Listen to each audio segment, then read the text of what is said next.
देश का मिजाज नॉर्थ। लेट्स माइक देश का मिजाज और खबरें नॉर्थ से। उत्तर प्रदेश के लखनऊ में बाबा साहेब डॉक्टर भीमराव अंबेडकर की पुण्यतिथि पर एक कार्यक्रम में मुख्यमंत्री योगी आदित्यनाथ ने अंबेडकर का जिक्र करते हुए कांग्रेस पर निशाना साधा है।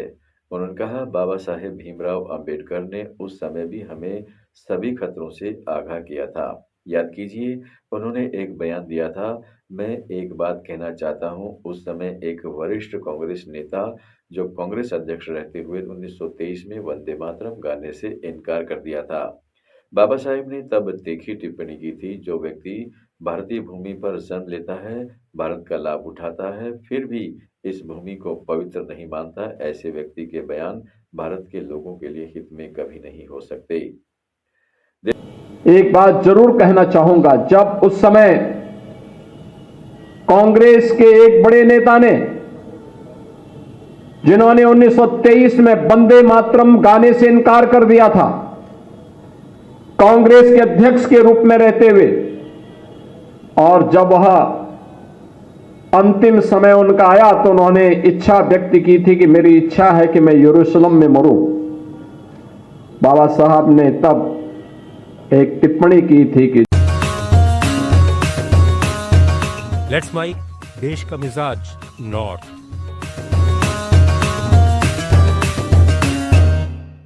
जिले के मुख्यमंत्री रेखा गुप्ता ने बाबा साहेब डॉक्टर भीमराव अंबेडकर के परिनिर्वाण दिवस पर उन्हें श्रद्धा सुमन अर्पित किए।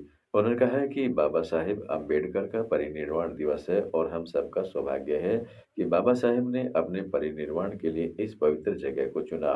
सीएम गुप्ता ने कहा है कि हम सब चाहते हैं कि बाबा साहेब की परिनिर्वाण स्थली विश्व प्रसिद्ध हो और भारत आने वाले हर व्यक्ति दिल्ली आए तो यहाँ आकर बाबा साहेब को चरणों में प्रणाम करे। बाबा साहब ने इस जगह को, जो दिल्ली में स्थित है, अपने परिनिर्वाण के लिए चुना।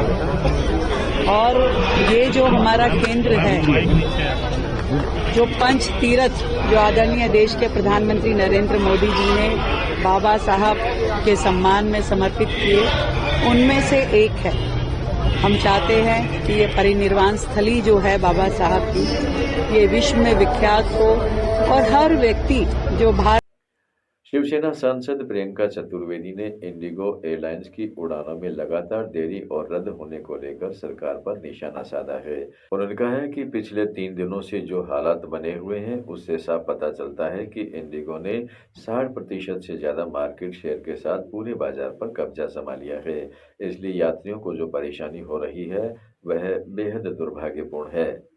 तो ये कहीं ना कहीं दुर्भाग्यपूर्ण है। इंडिगो की मैनेजमेंट को उससे संज्ञान लेते हुए जो रेगुलेशन है, keeping in mind crew safety, keeping in mind passenger safety, airline safety, aircraft safety, वो उनका पालन करना पड़ेगा। और वो इस तरीके से आमतौर पर सरकार से पॉलिसीज नहीं बदलवा सकते हैं। और सरकार भी देखिए ऐसी झुकी हुई दिखी, हेल्पलेस दिखी कि जो उनकी मांग थी वो उन्होंने उसको पूरा कर दिया। जो 2 साल का समय दिया था, 2 साल का समय नहीं किया जा सकता था, पर सरकार को आखिर मजबूर कर दिया कि आप उसको यूज कर लीजिए।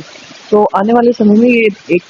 उत्तराखंड के मुख्यमंत्री पुष्कर सिंह धामी ने कहा है कि प्रधानमंत्री नरेंद्र मोदी के मार्गदर्शन में उनकी सरकार जनता से किए गए हर वायदे को पूरा करती है। उन्होंने समान नागरिक संहिता को लागू करने का उदाहरण देते हुए बताया कि चुनावी वादा पूरा हो चुका है।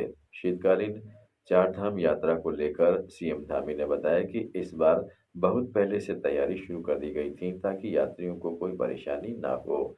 सभी इंतजाम किए गए हैं और आने वाले दिनों में यात्रियों की संख्या बढ़ने पर सुविधाएं और बढ़ाई जाएंगी।